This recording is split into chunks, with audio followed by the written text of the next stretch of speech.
On le voit, par là, nous pouvons méditer sur l'origine de tout et c'est très important de le faire avec la Vierge Marie.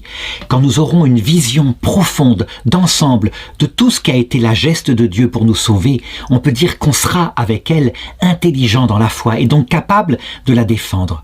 Voilà pourquoi je voudrais aborder maintenant le deuxième chapelet, celui du mardi, qu'on pourrait qualifier des mystères de l'attente du Christ. Et il faut se souvenir que depuis Adam et Ève et leur chute, jusqu'à, on peut le dire, la croix de Jésus ou la Pentecôte, il y a eu une attente qui s'est établie de plus en plus, mais ce n'est qu'à la Pentecôte que tout a été rétabli, tout pas encore, parce que nous gardons le foyer de péché en nous, les faiblesses, mais je dirais tout en promesse et tout en acte par la venue de l'Esprit Saint dans notre cœur de nouveau.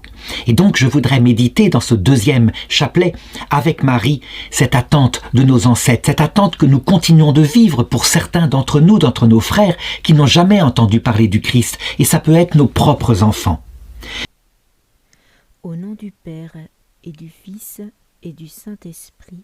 Amen.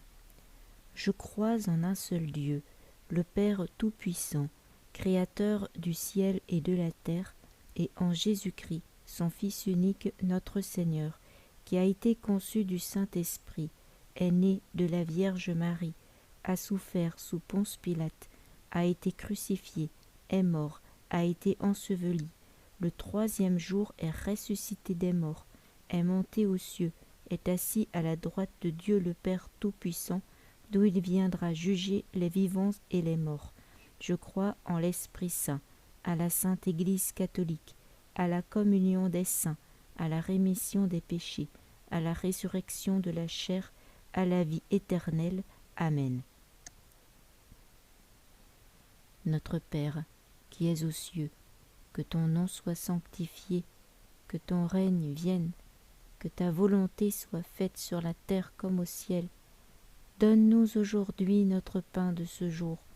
Pardonne-nous nos offenses comme nous pardonnons aussi à ceux qui nous ont offensés. Et ne nous laisse pas entrer en tentation, mais délivre-nous du mal. Amen.